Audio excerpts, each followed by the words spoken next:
So my name is Angela Gordillo.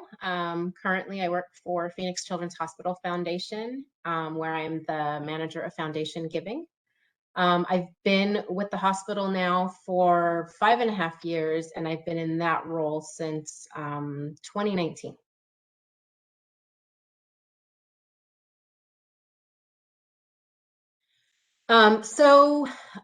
In a previous life, I was a social worker. That's what I went to school for. And I was managing a program for pregnant and parenting teens. It was a school-based program. And probably towards the end of the school year, my boss came to me and said, unless you find some money, you're going to have to let some of the staff go because we were funded primarily by the school district, but things change. Department of Education priorities change, and funding sources kind of dry up. So they were no longer supporting that component of the program. And so luckily we did have development staff and grant staff at the district that I worked at. But they were not assigned to, sort of help us other than kind of giving us pointers. So that was my first sort of run in was, I had to go to those folks and say, okay, so how do I find money and where do I go and that sort of thing. So they were very helpful in sort of finding prospects and grants that we could go after. And then they were also very helpful in like helping our staff to develop the proposal. And it was very much a team effort because most of us were social workers. We weren't in grant writing or anything like that. So this was we fumbled through it. We got enough funding to keep the program sustainable through the next school year. And then after that, I mean, I worked in a number of different social service and behavioral health roles as a direct, providing direct service. But, because of the nature of the organizations that I worked for, much of them were reliant on philanthropy, grant funding. So I was always a part of either managing a program that was grant funded, or of course program folks are always kind of involved in the development of proposals when you're seeking grant funding. So initially that's how I got my feet wet. Then had a complete career change, went into defense contracting administration, and our facility was closing, and there was an opening at a community hospital for a grant administrator, and I applied for that, and that was my first job doing nothing but grants. So and then I landed at Phoenix Children's 5 years ago.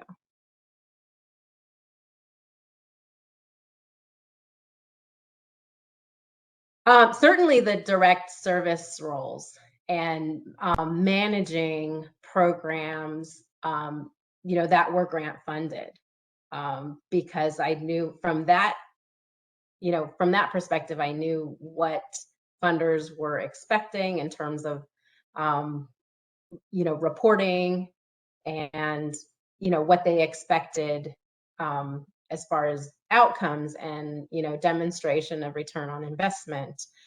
So I think having done the program side of it really makes me a little more, it just brings a different perspective to when I develop proposals now, or when I'm a part of program development now.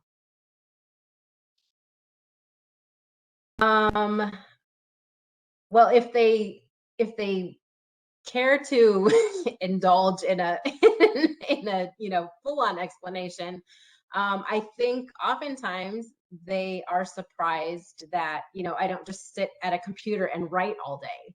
I think that's a misnomer that even people in philanthropy, who may not have a lot of experience with grants, I think that's something that they, for whatever reason, believe to be true, that you're just like sitting in a corner with your laptop, punching away at a keyboard all day.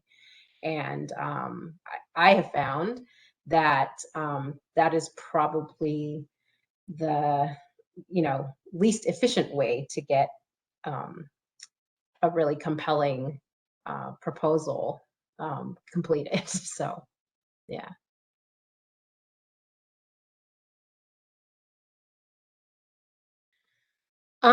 For me, it's still finding a funding source or a grant making entity that has a particular affinity or focus on something that I know that we're doing, or that we are aspiring to do at the hospital. So when you find that perfect match of like what the funder is looking to fund and something that, is in development or already existing in some form, and and you can link those together, to me that is still the most exciting part of the job.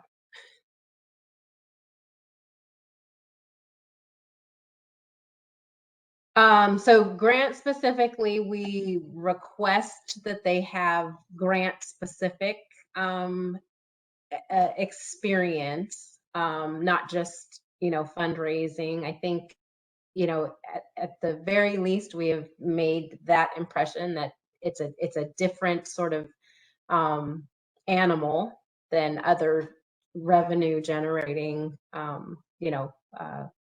budget lines. So um, just grant specific experience. We prefer GPCs, but it's not a requirement. Again, I think that's just a reflection of greater understanding. Um, and then a bachelor's degree is required for my position and all the positions on the grant team. Right. So I did obtain my GPC, and I actually just renewed last month. So that has been an ongoing, just making sure that I'm staying up on the latest and greatest. That's a maintaining that certification is a good motivator for that. But I also in 2018 embarked on a master's program that was in nonprofit administration with a focus on development. That was the track that I chose for obvious reasons. And so, and that was because it is so different.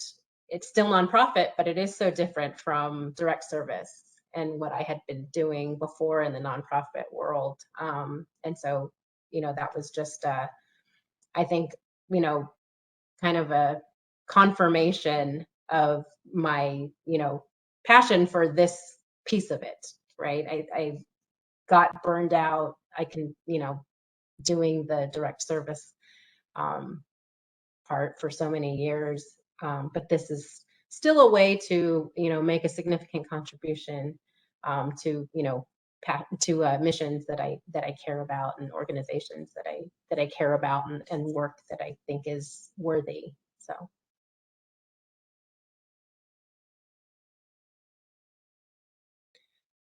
So I definitely think, I mean, like for me, I think it was the master's program that really sort of, for me, it reaffirmed why I chose to stay, really, in just a very grant specific sort of role. Um, and I would say also, being around your people, we always say about the national conference, being around your people and having that, community to sort of share in your frustrations, share in your successes, share in your, even your small wins, big wins.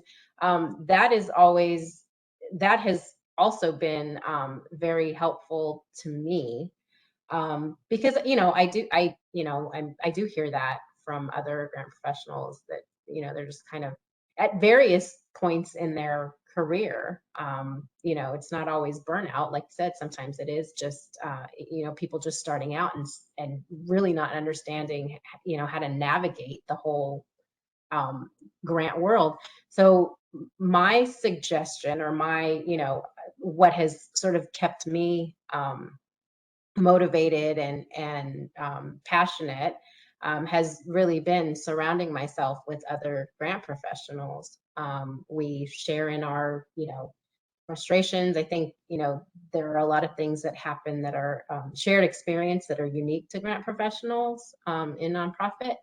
And when you learn about how someone made some headway at their organization, for me, I always take those, you know, I take those ideas and I, you know, I try to implement them, or at least try to put a bug in someone's ear, where I'm, you know, in spaces where I'm having sort of the same frustrations or the same kind of lack of understanding.